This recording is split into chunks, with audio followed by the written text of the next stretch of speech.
अनुचित साधन निवारण संशोधन विधेयक पेश। पेपर लीक रोकने के लिए कड़े प्रावधान। हंगामे के कारण दोनों सदनों में नहीं चल सका प्रश्नकाल।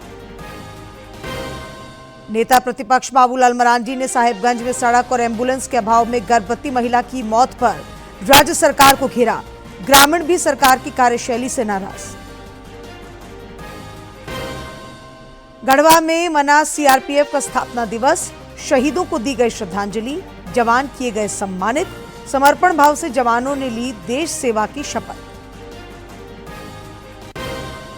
और राज्य के कई जिलों में आगामी 2 दिनों के दौरान भारी बारिश के आसार। तापमान में गिरावट की संभावना। आंधी और वज्रपात का अलर्ट। वर्षा आंकड़ों में लगातार सुधार।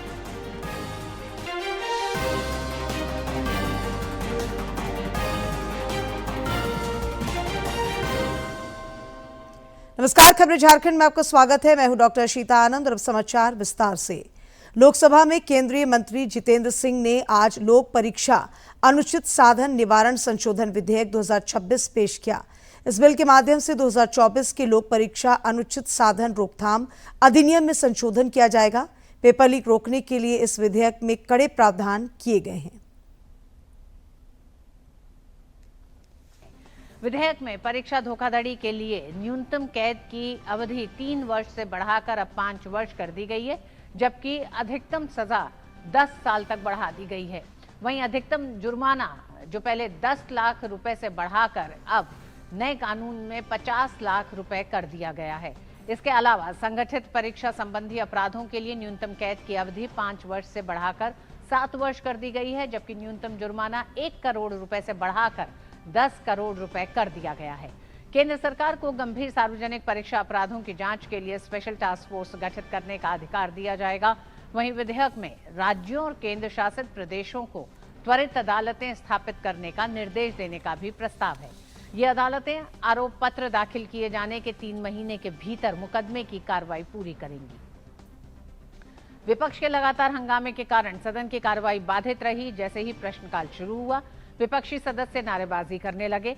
इस दौरान लोकसभा अध्यक्ष ओम बिरला ने सदस्यों से बार-बार अपनी सीटों पर लौटने और सदन की कार्रवाई सुचारू रूप से चलाने की अपील की। लोकसभा अध्यक्ष ने कहा कि नारेबाजी की जगह चर्चा और संवाद करें। संसदीय कार्य मंत्री किरेन रिजिजू ने इस विधेयक को युवाओं के हित, भविष्य और कल्याण के लिए महत्वपूर्ण पहल बताया है। उन्होंने इस विधेयक पर सभी पार्टियों से चर्चा में भाग लेने का आग्रह भी किया है। इतना बड़ा क्रांतिकारी बिल लेके आए हैं एग्जामिनेशन को सुधारने के लिए, ताकि भविष्य में कोई लीक ना हो।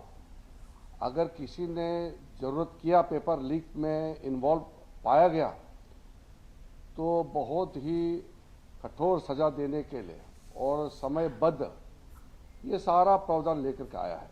मैं फाइनली फिर से अपील करता हूं कांग्रेस पार्टी को और विपक्ष के साथियों को, स्टूडेंट्स का फ्यूचर सिक्योर करने के लिए इतना महत्वपूर्ण बिल लेके आया है। ये public examination prevention of unfair means amendment bill जो आया है, ये ऐतिहासिक है।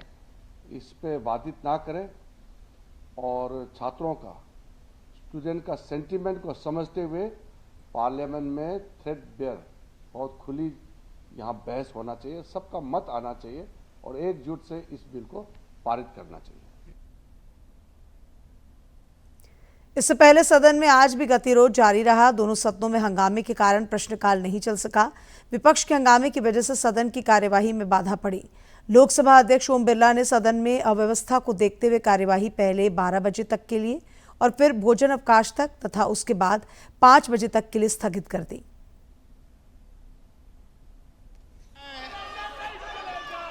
इसकी मर्यादाएं और इसकी सारी व्यवस्थाओं की जिम्मेदारी सभी मान्य सदस्यों की है। मैं कुछ दिनों से मान्य सदस्यों के व्यवहार आचरण को देख रहा हूं। ये सदन की मर्यादाओं के आचरण के अनुरूप नहीं है, ये उचित नहीं है। मैं फिर आपसे आग्रह कर रहा हूं, ऐसे मान्य सदस्यों के खिलाफ मुझे कार्रवाई करनी पड़ेगी जो सदन की मर्यादाओं, परंपराओं को समाप्त करने का प्रयास कर रहे हैं। आप जाइए अपने अपने सदन बैठिए। ये सदन है, सदन की मर्यादा बनाना रखना आपकी जिम्मेदारी है। इसकी प्रतिष्ठा बनाए रखने की जिम्मेदारी आपकी है। आप संवाद करो, चर्चा करो, महत्वपूर्ण मुद्दों पर बात करो, लेकिन तख्तियां लेकर आना ये उचित नहीं है। आप प्रश्नकाल में गतिरोध पैदा करना चाहते हैं, आपके प्रश्न हैं, महिला सांसद के प्रश्न हैं, सदन की कार्रवाई स्थगित की जाती है। प्रधानमंत्री नरेंद्र मोदी ने देश में परीक्षा पद्धतियों में विश्वसनीयता और पारदर्शिता सुनिश्चित करने की प्रतिबद्धता जताई है। उन्होंने शिक्षा सुधारों के लिए प्रसिद्ध टेक्नोलॉजी एक्सपर्ट नंदन नीलकेनी की अध्यक्षता में उच्चाधिकार प्राप्त कार्यबल के गठन की घोषणा की है। नीट पेपर लीक विवाद के बाद सरकार का अगला बड़ा कदम सामने आ गया है। प्रधानमंत्री नरेंद्र मोदी ने परीक्षा सुधारों के लिए हाई पावर टास्क फोर्स का गठन किया है। इसकी कमान संभालेंगे इन्फोसिस के सह संस्थापक और भारत की डिजिटल पहचान व्यवस्था के प्रमुख शिल्पकार नंदन नीलेकणी। उनके साथ इसरो के पूर्व अध्यक्ष डॉक्टर एस सोमनाथ, पूर्व आईबी निदेशक तपन डेका, आईआईटी मद्रास के निदेशक प्रोफेसर वी कामकोटी, पूर्व शिक्षा सचिव अनीता करवाल और लॉजिस्टिक्स विशेषज्ञ अमृत लाल मीणा जैसे दिग्गज शामिल हैं। ये टीम सिर्फ परीक्षा की सुरक्षा नहीं, बल्कि पूरी परीक्षा प्रणाली को तकनीक आधारित, पारदर्शी और भविष्य के लिए तैयार बनाने का रोड मैप तैयार करेगी। हमारी परीक्षा पद्धति विश्वस्त हो, हमारी परीक्षा पद्धति ट्रांसपेरेंट हो, हमारी परीक्षा पद्धति में सबसे ज्यादा टेक्नोलॉजी का उपयोग हो, इन सारी बातों को ध्यान में रखते हुए विश्व प्रसिद्ध टेक्नोलॉजी एक्सपर्ट श्रीमान नंदन नीलेकनी जी के नेतृत्व में एक हाई पावर टास्क फोर्स बनाने का निर्णय किया है। सरकार का संदेश साफ है, पेपर लीक पर अब सिर्फ सजा नहीं, सिस्टम भी बदलेगा। एक तरफ फास्ट ट्रैक कोर्ट में मामलों की सुनवाई तेज की जा रही है, दूसरी तरफ संसद में और सख्त कानून लाने की तैयारी है। अब इस टास्क फोर्स के जरिए परीक्षा प्रणाली की हर कमजोर कड़ी की पहचान होगी, ताकि भविष्य में पेपर लीक की गुंजाइश ही खत्म की जा सके। हाई पावर टास्क फोर्स जो एग्जामिनेशन रिफॉर्म की तरफ फोकस करेगा और जल्द से जल्द आने वाली परीक्षाओं की विश्वसनीयता को सुनिश्चित करने का काम इसके रिपोर्ट के आधार पर कर दिया जाएगा। ये टास्क फोर्स एनटीए की परीक्षा प्रक्रिया, डिजिटल सुरक्षा, डेटा प्रबंधन, प्रश्न पत्रों की गोपनीयता और प्रशासनिक जवाबदेही समेत पूरे इकोसिस्टम की समीक्षा करेगी। सरकार पेपर लीक पर सिर्फ जवाब नहीं दे रही है, बल्कि उस व्यवस्था को भी बदलने में जुट गई है जहां से ये संकट पैदा होता है। जवाबदेही, कानून और अब सिस्टम के रिफॉर्म्स। सरकार के ये कदम बता रहे हैं कि परीक्षा सुधार अब सिर्फ एजेंडे में नहीं, बल्कि मिशन मोड में है। इधर भाजपा के मुख्य प्रदेश प्रवक्ता प्रतुलनाथ शाहदेव ने ट्रेजरी घोटाला मामले की जांच की निष्पक्षता पर सवाल उठाए हैं। उन्होंने आज रांची में एक प्रेस वार्ता को संबोधित करते हुए आरोप लगाया कि सीआईडी जांच के नाम पर मामले में लीपापोती की जा रही है। अब तक केवल कुछ सिपाहियों पर ही चार्जशीट दायर हुई है, वहीं बड़े अधिकारियों को सरकार बचा रही है। श्री शाहदेव ने कहा कि जेपीएससी, जेएसएससी और ट्रेजरी घोटाले को दबाने के लिए सरकार सीआईडी को टूल की तरह इस्तेमाल कर रही है और जांच एजेंसी का दुरुपयोग किया जा रहा है।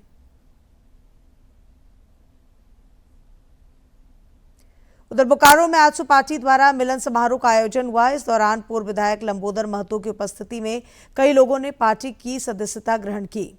श्री महतो ने नए सदस्यों का पार्टी में स्वागत और अभिनंदन किया। उन्होंने भरोसा जताया कि नए सदस्यों के पार्टी में जुड़ने से संगठन और मजबूत होगा।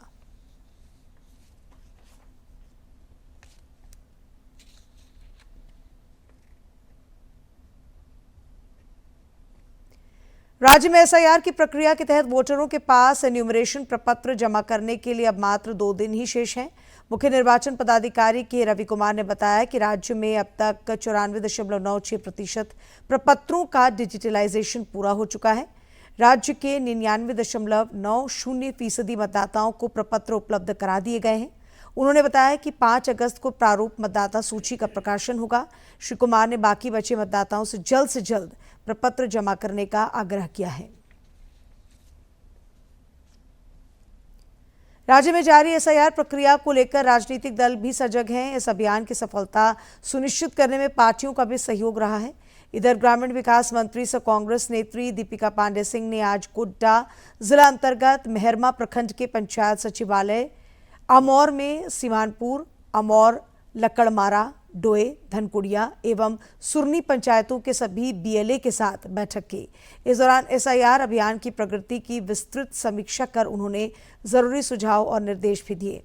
ग्रामीण विकास मंत्री ने बूथ लेवल एजेंटों से आग्रह किया है कि पुनरीक्षण की प्रक्रिया पूरी निष्ठा, पारदर्शिता और जिम्मेदारी के साथ संपन्न करें, ताकि कोई भी पात्र मतदाता सूची में शामिल होने से वंचित न रह जाए। सीआरपीएफ आज 88वां स्थापना दिवस मना रहा है। कई मंत्रियों और राजनेताओं ने जवानों को स्थापना दिवस की शुभकामनाएं दी हैं।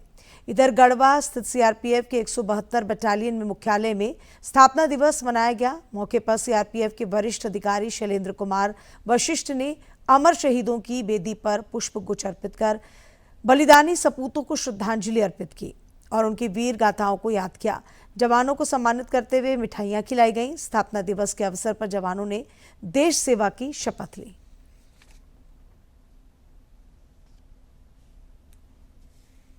अट्ठासीवां केंद्रीय रिजर्व पुलिस बल का स्थापना दिवस बनाया गया, जिसमें केंद्रीय रिजर्व पुलिस में ड्यूटी के दौरान जिन जवानों और अधिकारियों की जिन्होंने शहीद हुए उनको श्रद्धांजलि अर्पित की गई।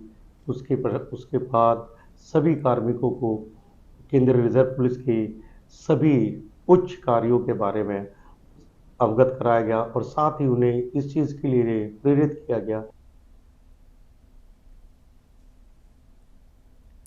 राज्य में नक्सल विचारधारा करीब खत्म हो चुकी है। बचे हुए नक्सली भी मुख्यधारा में लगातार लौट रहे हैं। रांची स्थित पुलिस मुख्यालय में कल कई शीर्ष माओवादी आत्मसमर्पण कर सकते हैं। पुलिस इस बात की जानकारी साझा की है। बताया जा रहा है कि 16 कुख्यात माओवादी सामूहिक रूप से आत्मसमर्पण कर अपने हथियार डालेंगे। आत्मसमर्पण करने वाले समूह पर कुल 60 लाख रुपए का इनाम घोषित है।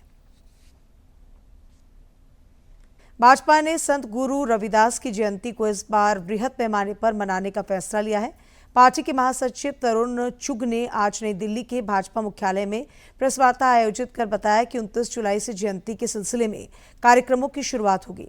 देश भर के 21,000 स्थानों पर कलश बंधन कार्यक्रम और कलश पूजन आयोजित किया जाएगा।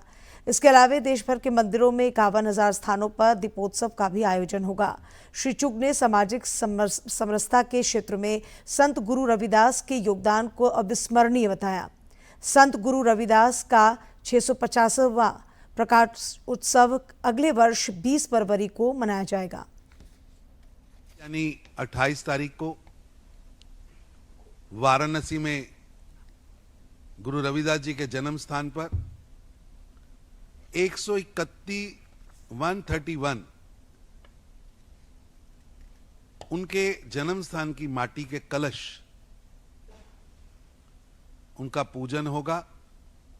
परसों 29 तारीख गुरु रविदास जी की जन्मस्थली की पावन मिट्टी की कलशों की यात्रा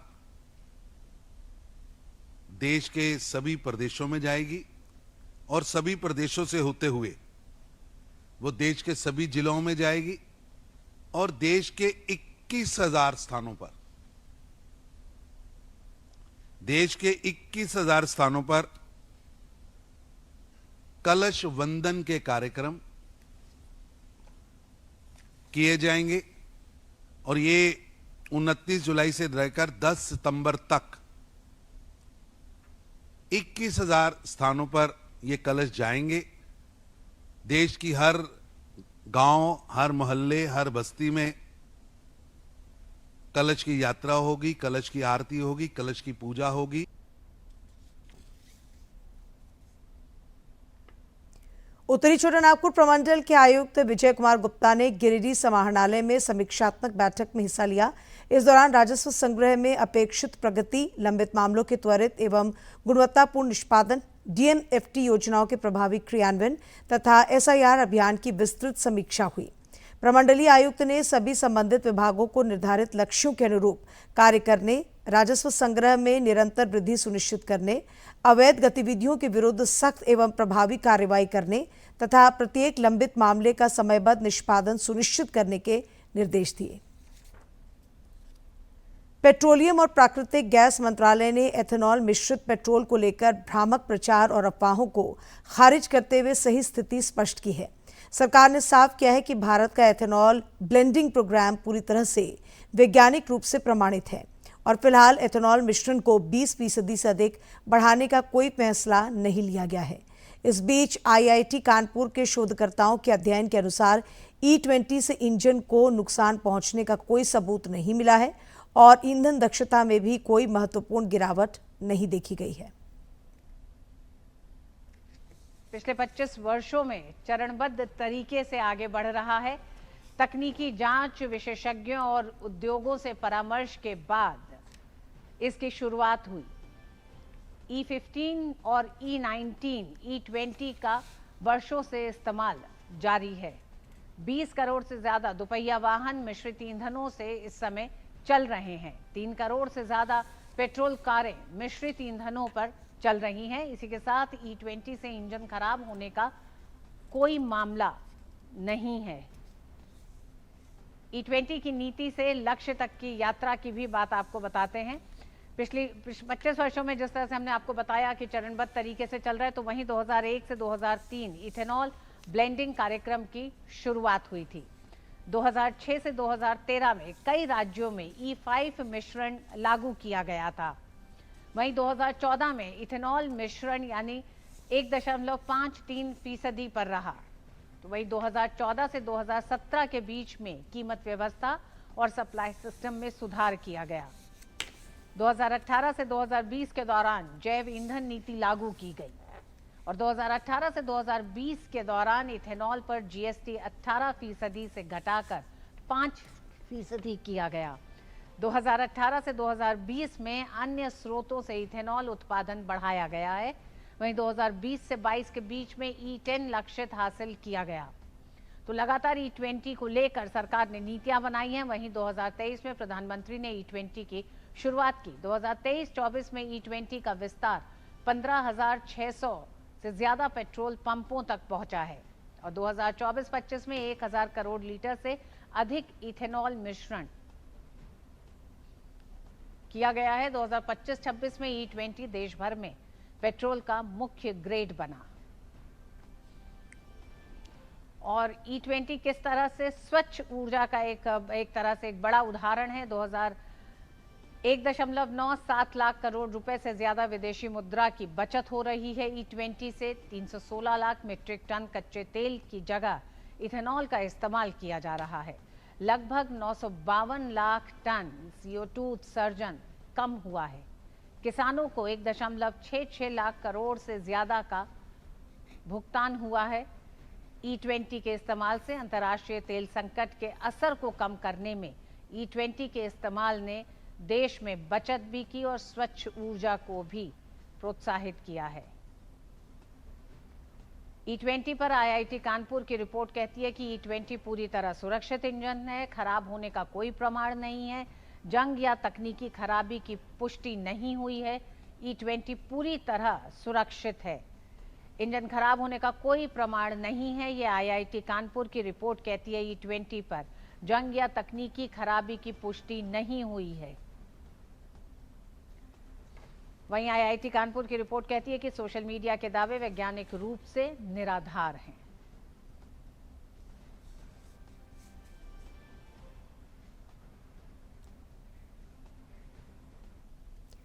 रांची में पुलिस को मोबाइल टावर में लगे सामानों को चोरी करने वाले गिरोह के सदस्यों को पकड़ने में सफलता मिली है। पुलिस ने इस मामले में 3 चोरों को गिरफ्तार किया है। उनके पास से टावर में प्रयोग होने वाले मशीन, बैटरी और मोबाइल समेत अन्य चीजें बरामद की गई हैं। ये अपराधी चोरी कर सामान को ये कबाड़ी वाले को बेचा करते थे। पुलिस ने इनकी निशानदेही पर कबाड़ी को भी गिरफ्तार कर लिया है। पुलिस के अनुसार इनकी गिरफ्तारी से रांची जिले के विभिन्न थानों के कुल 33 कांडों का उद्भेदन हुआ है। और अब बात मौसम की। राज्य के कई जिलों में आज और कल भारी बारिश की संभावना है। पूर्वी और पश्चिमी सिंहभूम, सिमडेगा और सरायकेला खरसावां में आज कहीं कहीं भारी से बहुत भारी बारिश के आसार हैं, जिसे लेकर मौसम विज्ञान केंद्र ने ऑरेंज अलर्ट जारी किया है। इन जिलों के अलावा गिरिडीह समेत कई अन्य इलाकों में भी आज भारी बारिश का पूर्वानुमान है। कल हजारीबाग, रामगढ़, गुमला, खूंटी, रांची और लोहरदगा में कहीं कहीं भारी बारिश की संभावना है। 31 जुलाई तक राज्य के कई इलाकों में आंधी और वज्रपात की आशंका है। इसे लेकर चेतावनी भी जारी की गई है। अगले 2 दिनों में तापमान में 2 से 4 डिग्री सेल्सियस तक की गिरावट हो सकती है। बारिश की बड़ी रफ्तार की वजह से वर्षा आंकड़ों में भी सुधार हो रहा है और इस मॉनसूनी सीजन की कमी अब घटकर मात्र 29% रह गई है। राष्ट्रमंडल खेलों में भारतीय खिलाड़ी देश का परचम लहरा रहे हैं। भारोत्तोलक मीराबाई चानू ने 48 किलोग्राम भार वर्ग में 4 स्वर्ण पदक जीता। वहीं ऋषिकांत सिंह ने पुरुषों के 60 किलोग्राम भार वर्ग में रजत पदक पर कब्जा जमाकर देश का मान बढ़ाया है। भारतीय एथलीटों का दमदार प्रदर्शन लगातार देखने को मिल रहा है। ओलंपिक पदक विजेता मीराबाई चानू का राष्ट्रमंडल खेलों में बेहतरीन प्रदर्शन एक बार फिर देखने को मिला। चानू ने 48 किलोग्राम भार वर्ग के मुकाबले में स्वर्ण पदक अपने नाम करने में सफलता हासिल की। ये लगातार तीसरी बार है जब चानू ने राष्ट्रमंडल खेलों में स्वर्ण पदक हासिल किया है। ये परफॉर्मेंस मेरे लिए बहुत ही ज़्यादा महत्वपूर्ण लगती हूँ कि मैं काफ़ी टाइम से बॉडी वेट भी कंट्रोल करके रखा हूँ। 48 में लाना ये बहुत ज़्यादा मुश्किल होते हैं मेरे लिए, तो मैं बहुत ज़्यादा खुश हूँ ये परफॉर्मेंस में और मैं पूरा फोकस रखूँगी एशियन गेम्स में। राष्ट्रमंडल खेलों में पुरुषों के 60 किलोग्राम वर्ग में ऋषिकांत सिंह चोट के बावजूद रजत पदक जीतने में सफल रहे। घुटने की चोट के कारण वे स्वर्ण पदक की दौड़ में अपनी बढ़त बरकरार नहीं रख सके। मणिपुर के 28 वर्षीय भारोत्तोलक ने स्नैच में 121 किलोग्राम वजन उठाकर राष्ट्रमंडल खेलों के रिकॉर्ड की बराबरी की। अंतिम 2 प्रयास असफल रहने से उनका कुल वजन 264 किलोग्राम रहा और उन्हें रजत पदक से संतोष करना पड़ा। ऋषिकांत ने इसके बावजूद इतिहास रचते हुए राष्ट्रमंडल खेलों में पदक जीतने वाले मणिपुर के पहले पुरुष भारोत्तोलक बनने का गौरव हासिल किया। वे खेलों की भारोत्तोलन स्पर्धा में हिस्सा लेने वाले राज्य के पहले पुरुष खिलाड़ी भी हैं। मैं जो सिल्वर मेडल लेके आ गया आज कॉम्पिटिशन में बहुत खुशी हूँ। कॉम्पिटिशन के लिए इतना टफ नहीं है मेरे हिसाब से, जो उतना किया मैंने ट्रेनिंग में कर चुका था। और इसने का टाइम में क्लीन जैक शुरू करने टाइम ब्रेक में मेरा थोड़ा नी में प्रॉब्लम आ गया था। इसके वजह से मेरा ठीक से नहीं कर पा रहा था क्लीन जैक। से इंडिया में हुआ था। इसका टोटल देख ले तो मैंने भी इतना तो कर चुका था वो ट्रेनिंग में, बट थोड़ा बॉडी में इंजरी आ रहा। इसके वजह से मेरे को ट्रेनिंग ठीक से नहीं हो पा रहा। शायद आने वाले एशियन गेम्स भी मैं कोशिश करूँगा जो प्रॉब्लम है वो ठीक करके हम मेडल लेके आएंगे। वहीं भारतीय वेटलिफ्टर राजा मुथुपंडी ने पुरुषों के 65 किलोग्राम भार वर्ग में रजत पदक जीतकर देश को प्रतियोगिता का 4था पदक दिलाया। मुथुपंडी ने पूरे मुकाबले में शानदार प्रदर्शन करते हुए कुल 286 किलोग्राम वजन उठाया और दूसरे स्थान पर रहे। और अब जानते हैं किन बातों के लिए इतिहास के पन्नों में आज का दिन है खास। 27 जुलाई वर्ष 1939 में केंद्रीय रिजर्व पुलिस बल का क्राउन प्रतिनिधि पुलिस के रूप में गठन किया गया था। दिसंबर 1949 में क्राउन प्रतिनिधि पुलिस को संसद के एक अधिनियम के द्वारा केंद्रीय रिजर्व पुलिस बल के रूप में गठित किया गया। इस बल का मुख्य उद्देश्य है कि वह संविधान को सर्वोपरि बनाए रखते हुए लोक व्यवस्था और आंतरिक सुरक्षा को कायम रखने में सरकार को समर्थ बनाए, ताकि राष्ट्रीय अखंडता अक्षुण्ण बनी रहे और सामाजिक सौहार्द और विकास का मार्ग प्रशस्त हो। वर्ष 1965 के दिन गुजरात के कच्छ के रण में सरदार पोस्ट पर पाकिस्तानी सेना ने अचानक हमला किया था, जहां सीआरपीएफ की महज 2 कंपनियों ने अदम्य साहस का परिचय देते हुए पूरे हमले को नाकाम कर दिया था। इस युद्ध में सीआरपीएफ के वीर जवानों की गाथा को श्रद्धांजलि के रूप में 9 अप्रैल को हर साल केंद्रीय रिजर्व पुलिस बल वीरता दिवस के रूप में मनाया जाता है। 27 जुलाई वर्ष 2015 में पूर्व राष्ट्रपति एपीजे अब्दुल कलाम का निधन हुआ। कलाम ने भारत के 11वें राष्ट्रपति का पद संभाला। वे जाने माने वैज्ञानिक और इंजीनियर के रूप में विख्यात थे। वर्ष 1931 में जन्मे कलाम देश के पहले ऐसे गैर राजनीतिज्ञ राष्ट्रपति रहे जिनका राजनीति में आगमन विज्ञान और तकनीक के क्षेत्र में दिए गए उत्कृष्ट योगदान के कारण हुआ। भारत की अग्नि मिसाइल को उड़ान देने वाले कलाम विज्ञान के क्षेत्र से सीधे राजनीति के सर्वोच्च पद पर आसीन हुए। भारत में मिसाइल के निर्माण में अभूतपूर्व योगदान देने वाले कलाम मिसाइल मैन के नाम से भी मशहूर हैं। डॉक्टर कलाम को भारत सरकार द्वारा 1981 में पद्म भूषण और 1990 में पद्म विभूषण से सम्मानित किया गया। डॉक्टर सर्वपल्ली राधाकृष्णन और डॉक्टर जाकिर हुसैन के बाद वे पहले एकमात्र ऐसे राष्ट्रपति हैं जिन्हें भारत रत्न मिलने का सम्मान राष्ट्रपति बनने से पूर्व ही प्राप्त हो गया था। वर्ष 1997 में कलाम को भारत रत्न से नवाजा गया।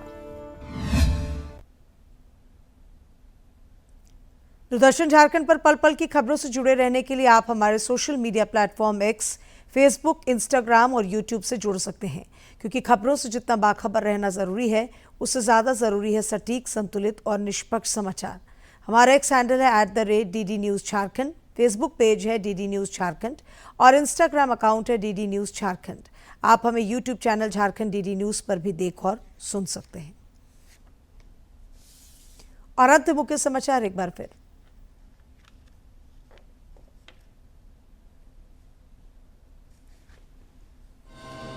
लोकसभा में लोक परीक्षा अनुचित साधन निवारण संशोधन विधेयक पेश, पेपर लीक रोकने के लिए कड़े प्रावधान। हंगामे के कारण दोनों सदनों में नहीं चल सका प्रश्नकाल। नेता प्रतिपक्ष बाबूलाल मरांडी ने साहिबगंज में सड़क और एम्बुलेंस के अभाव में गर्भवती महिला की मौत पर राज्य सरकार को घेरा। ग्रामीण भी सरकार की कार्यशैली से नाराज। गढ़वा में मना सीआरपीएफ का स्थापना दिवस, शहीदों को दी गई श्रद्धांजलि, जवान किए गए सम्मानित। समर्पण भाव से जवानों ने ली देश सेवा की शपथ। और राज्य के कई जिलों में आगामी 2 दिनों के दौरान भारी बारिश के आसार, तापमान में गिरावट की संभावना, आंधी और वज्रपात का अलर्ट। वर्षा आंकड़ों में लगातार सुधार।